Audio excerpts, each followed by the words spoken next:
आज इस वीडियो में हम लोग करेंगे वर्किंग कैपिटल फाइनेंस के remaining question. So question number is 56. What is the level of sales received should be shown in the cash budget for March 20x2 to the nearest dollar, and JP company has budgeted that sales will be 300,100 in January 20x2 and 501,500 in February and 150,000 in March and 320,500 in April. तो मैंने यहाँ पे month का एक chart बना लिया and whatever the sales they have been predicted, I just keep those amount corresponding with that month.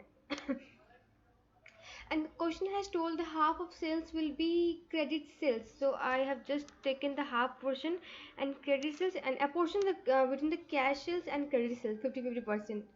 Okay, and 80% of receivable are expected to pay in the month after sales, so receipt 80% receipt 80% receipt will be expected to pay in the month after sale. मतलब अब जो कि हम लोग को मार्च का निकालना है, so we have to calculate only for the मार्च.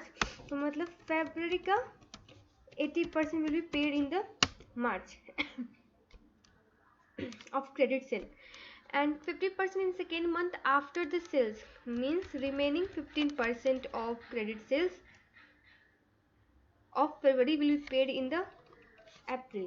अब ऐसे समझो, जैसे देखो आपका एक सेल्स फोरकास्ट किया हुआ है मंथ वाइज, लाइक 100 इन जनवरी, 501,500 इन फरवरी, ऐसे करके एक सेल्स प्रिडिक्ट किया है, जिसमें से क्वेश्चन हैज टोल्ड कि 50% is credit sales, means half 50 rest 50% will be cash sales, right. तो मैंने वो अपोर्शन कर दिया, ठीक है.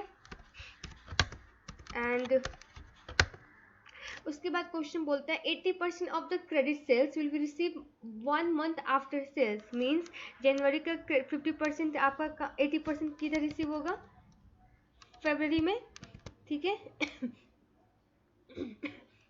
एंड फरवरी का मार्च में, मार्च का अप्रैल में.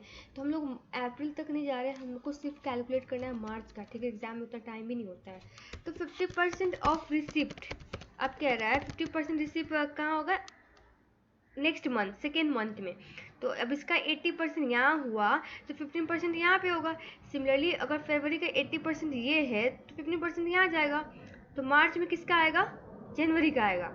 तो जनवरी का क्रेडिट सेल्स का 15%, ठीक है. आफ्टर दैट कह रहा है कि 5% तो बैड डेब्ट है, एंड रिसीवेबल हु पे in the month after cells can claim 4% early settlement discount. मतलब इसमें सेटलमेंट डिस्काउंट भी उनको मिलेगा. एंड रिमेनिंग बैलेंस कितना बच जाएगा हमारा, 96%. सो ऑल टुगेदर कितना हो जाएगा, ये कैश सेल भी इसी मंथ रिसीव हो रहा है ना, तो ये सब प्लस करने के बाद हमारा आंसर कुछ इस तरह से आएगा, ठीक है. Okay, so next question is, according to Baumol model, what is the optimum amount of short-term investment in the to convert into cash in each transaction nearest to the 000? Okay. इसका एक formula है Baumol model का, जो कि बिल्कुल EOQ की तरह है, ठीक है. एंड बस टर्म्स का लाइक मीनिंग जो कहते हैं ना, जैसे हम लोग CO वहाँ पे बोलते थे कॉस्ट पर ऑर्डर, यहाँ पे उसका मीनिंग कुछ और होगा. अदरवाइज रेस्ट फार्मूला सेम है. And you need to identify कि इस टर्म का वैल्यू यहाँ पे क्वेश्चन में क्या दिया हुआ है.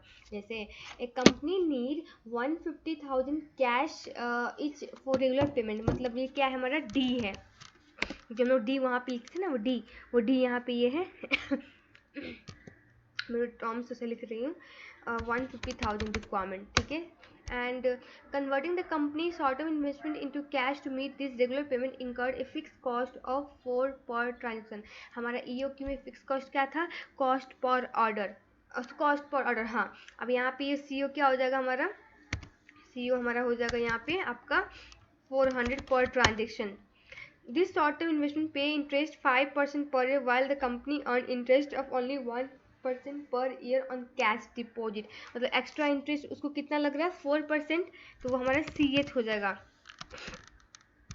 तो एक्स्ट्रा इंटरेस्ट मतलब 5% माइनस आपका 1%, इतना हमारा कॉस्ट लग रहा है इंटरेस्ट में. तो ये CH हो जाएगा. अब फॉर्मूला डाल के बस हम लोग को कितना कैश ऑप्टिमम, कितना बोला है, ऑप्टिमम कैश कन्वर्जन, ये आपका ऐसे फॉर्मूला बन जाएगा 2 into d into c o, I hope आप लोगों को फॉर्मूला पता होगा, एंड सी एच पावर 1/2। अब जो कि क्वेश्चन बोल रहा है नियरेस्ट ट्रिपल 1000 में बोल रहा है, इट मीन से कितना हो जाएगा 55,000। ठीक है, 58. The Treasury Department in TVC company has calculated using the Miller or model that lowest cash balance they should have is 1 million and the highest is 10 million. If the cash balance goes above 10 million, they transfer cash into the money market security. Are the following true or false? अब आपका ये Miller और model के according क्या कहता है, एक minute,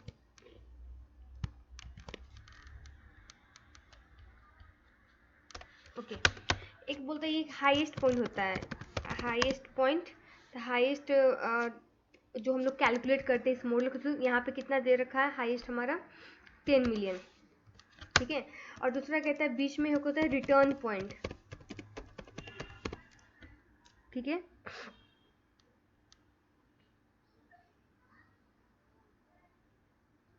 okay उसके बाद क्या होता है लोवेस्ट पॉइंट, लोएस्ट पॉइंट या फिर लोएस्ट लोअर लिमिट कह सकते हो, highest limit, higher limit, lower limit कह के। ठीक है, तो ये हमारा होता है, एंड ये हमारा इन क्वेश्चन में क्या है 1 मिलियन है। ओके, अब क्वेश्चन कह रहा है treasury department in TVC company has calculated using मीटर और मॉलर that the lowest cash balance they should have is 1 million. ये लोअर जो कैश बैलेंस होता है वो ऑर्गेनाइजेशन सेट करती है, हाईएस्ट वाला we use to calculate through the formula. ठीक है, and if the cash balance goes above 10 million, अगर 10 मिलियन के ऊपर जाएगा, that they transfer the cash into money market securities.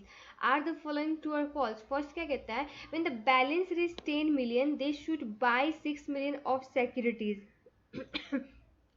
तो हमारा पहले स्प्रेड क्या है इसमें का, spread is difference between the higher and lower limit, वो हो जाएगा 10 माइनस 1, 9 मिलियन है हमारा स्प्रेड। ठीक है, अब रिटर्न पॉइंट का फॉर्मूला से कैलकुलेट करते हैं। रिटर्न पॉइंट कैसे कैलकुलेट होता है हमारा, आप फॉर्मूला देखोगे तो फॉर्मूला कुछ इस तरह से होगा। ओके, लोअर लिमिट कितना हमारा, lower limit is 1 million plus 1/3 of spread, spread कितना निकाला था हम लोग ने 9, इट मीन्स 4 हमारा रिटर्न पॉइंट है। यहाँ तक तो क्लियर है। अब जब ये क्या बोलते हैं हाईएस्ट लिमिट चला जाएगा कैश बैलेंस का, मतलब हम लोग को सफिशिएंट सिक्योरिटी परचेज करना होगा सो दैट कि हमारा कैश बैलेंस रिड्यूस होकर रिटर्न पॉइंट पे आ जाए। ठीक है, तो कितना सिक्योरिटी बाई करेंगे सो दैट कि हमारा कैश बैलेंस रिड्यूस होकर रिटर्न पॉइंट पे आ जाए, तो 10 माइनस 4 मतलब 6 मिलियन का हम लोग सिक्योरिटी बाई करेंगे तब जाके ये रिटर्न पॉइंट पे आएगा। तो फर्स्ट स्टेटमेंट वही करा है, when the balance reaches 10 million they would buy 6 million of securities, true. Okay, अब नेक्स्ट क्या कह रहा है, when the cash balance falls to 1 million they will sell 3 million of security. अब हमारा लोवेस्ट कितना है, लोवेस्ट हमारा है, आप एक मिनट, हाँ इसको साइड शिफ्ट कर देती हूँ तो अब देखिए इजी होगा। ओके, अब हमारा लोवेस्ट 1 मिलियन है। ठीक है, तो लोवेस्ट हम लोग को रिटर्न पॉइंट ले जाने के लिए कितना का हम लोग सेल करेंगे securities, 4 minus 1 it means 3 million का हम लोग को सेल करेंगे, तो so that it can return to the return point. ठीक है, तो ये भी स्टेटमेंट ट्रू है। थर्ड क्या कहता है, तो variance of daily cash flow increase the spread between upper and lower limit will be increase if the variance. हाँ, आपका ये फॉर्मूला पे बेस्ड है, फॉर्मूला आपका दिया हुआ है ना स्प्रेड कैलकुलेट करने का, उसमें वेरिएंस भी है, तो अगर वेरिएंस आपका इंक्रीज होगा तो ऑब्वियसली आपका स्प्रेड भी इंक्रीज होगा। तो ये आपका ये भी स्टेटमेंट ट्रू है।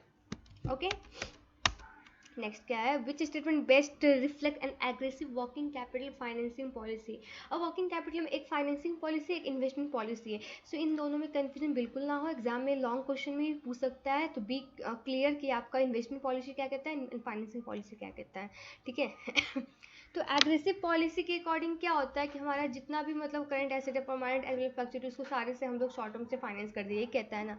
तो more short term finance is use because it is cheaper although it is रिक्सी। हाँ, अब क्या बोलते हैं, लॉन्ग टर्म तो आपका एक्सपेंसिव होता है बिकॉज इसमें रिस्क एसोसिएट होता है, बट अगर कंपनी पॉइंट ऑफ व्यू से देखो तो शॉर्ट टर्म ही रिस्की है, क्योंकि उसको रिन्यूअल करवाना पड़ेगा, वो भी बैंक उतना का लिमिट देगा कि नहीं, ये थोड़ा रिस्की हो जाता है। तो फर्स्ट स्टेटमेंट ही आपका रिफ्लेक्ट कर रहा है, ठीक है। उसके बाद क्या है आपका, investor are force to accept low rate of return. Investor are, दो ऑप्शन मिलने, एक ही बोला यार।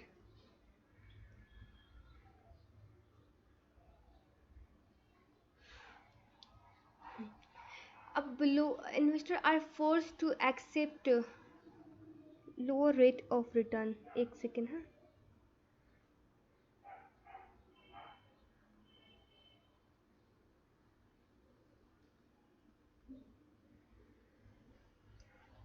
लोअर रेट नहीं कह सकते, अब शॉर्ट टर्म से फाइनेंस होता है तो उसका वेरिएबल जो मतलब लाइक इंटरेस्ट होता है फिक्स्ड नहीं होता है, क्योंकि वो फ्लक्चुएट होता रहता है, तो ये चीज़ हम लोग नहीं कह सकते हैं इसमें शॉर्ट टर्म कि हम लोग लो रेट उसको फोर्स करेंगे एक्सेप्ट करने के लिए।